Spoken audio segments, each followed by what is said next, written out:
ಆವತಿ ನಾಡಪ್ರಭು ಕೆಂಪೇಗೌಡರ 517ನೇ ಜನ್ಮ ದಿನಾಚರಣೆ ಹಿನ್ನೆಲೆಯಲ್ಲಿ ಗ್ರಾಮಾಂತರ ಜಿಲ್ಲೆಯ ದೇವನಹಳ್ಳಿ ತಾಲೂಕಿನ ಆವತಿ ಗ್ರಾಮದಲ್ಲಿಂದು ಕೆಂಪೇಗೌಡ ಜ್ಯೋತಿ ರಥಯಾತ್ರೆಗೆ ಆಹಾರ ಮತ್ತು ನಾಗರಿಕ ಸರಬರಾಜು ಸಚಿವ ಕೆಎಚ್ ಮುನಿಯಪ್ಪ ಚಾಲನೆ ನೀಡಿದರು.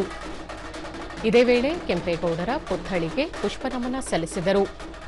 ಈ ಸಂದರ್ಭದಲ್ಲಿ ರಾಜ್ಯದ 5ನೇ ಹಣಕಾಸು ಆಯೋಗದ ಅಧ್ಯಕ್ಷ ಸಿ ನಾರಾಯಣಸ್ವಾಮಿ, ಖಾತ್ರಿ ಯೋಜನೆಗಳ ಅನುಷ್ಠಾನ ಪ್ರಾಧಿಕಾರದ ಜಿಲ್ಲಾಧ್ಯಕ್ಷ ಬಿ ರಾಜಣ್ಣ, ಬೆಂಗಳೂರು ಉತ್ತರ ನಗರ ಪಾಲಿಕೆ ಆಯುಕ್ತ ಬಿ ಸುನೀಲ್ ಕುಮಾರ್, ಜಿಲ್ಲಾಧಿಕಾರಿ ಕೆಎನ್ ಅನುರಾಧ, ಜಿಲ್ಲಾ ಪಂಚಾಯತ್ ಮುಖ್ಯ ಕಾರ್ಯನಿರ್ವಹಣಾಧಿಕಾರಿ ಡಾ ವಾಸಂತಿ ಅಮರ್ ಸೇರಿದಂತೆ ಹಲವರು ಉಪಸ್ಥಿತರಿದ್ದರು.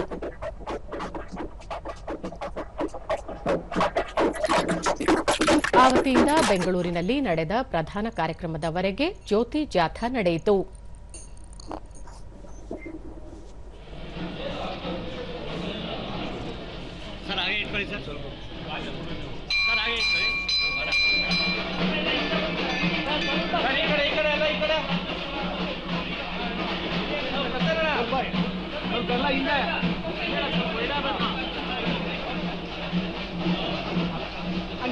ಅಲ್ಲ